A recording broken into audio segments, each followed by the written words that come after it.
ko yamubera umukazana umuhungu akamuha abandi nakwirwa he ko namukunze kandi namwimariyemo nuko nkigera kwa mabukwe anyakira na yombi anamiza amata arampobera arantindana ndavuga ntawe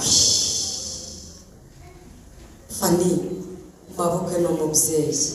uko watetaga iwacu ni nako uzateta iwawe nawe kwikamba ry'uburere bwiza uko twariraga umuhungu nawe yariraga umukobwa nawe aragira ati warakoze mubyeyi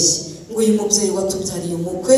kandi murabona ko yamutoje umukwe wacu azi gukora Fani ntazasonza umukwe wacu azi guhaha Fani ntazabura igitenge byose yabyigishijwe na